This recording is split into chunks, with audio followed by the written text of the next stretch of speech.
जब बच्चे अपने माता-पिता पर बोझ नहीं होते तो फिर बुढ़ापे में माता-पिता क्यों औलाद पर बोझ बन जाते हैं। एक बार एक बेटा अपने बूढ़े और कमज़ोर पिता को कंधे पर बिठाकर नदी की ओर ले जा रहा था। पिता को सैर कराने के लिए नहीं, बल्कि पिता के बुढ़ापे और पत्नी के तानों से परेशान होकर। वह अपने पिता को नदी में फेंकने के लिए जा रहा था। पिता भी इस बात से परिचित थे कि बेटा क्या करने वाला है।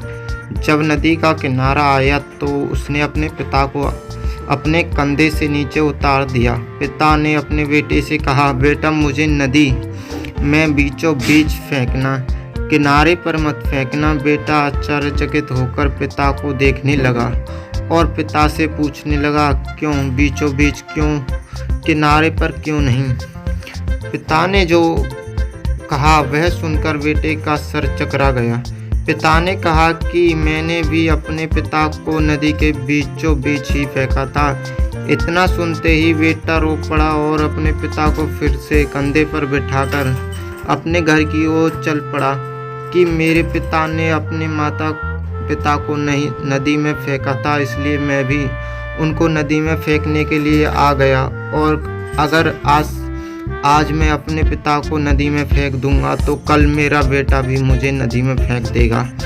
कहानी काल्पनिक जरूर है, लेकिन शिक्षाप्रद है कि हम जैसा बीज बोएंगे वैसा ही फल काटेंगे, जैसी करनी वैसी भरनी। माता पिता बोझ नहीं होते, बल्कि बच्चे उन्हें बोझ समझते हैं। माता पिता की आज्ञा का पालन करें और उनकी खूब सेवा करें। माता पिता का मूल्य हमें तब पता चलता है जब वह इस दुनिया से चले जाते हैं। याद रखना, माता पिता के चरणों में स्वर्ग है।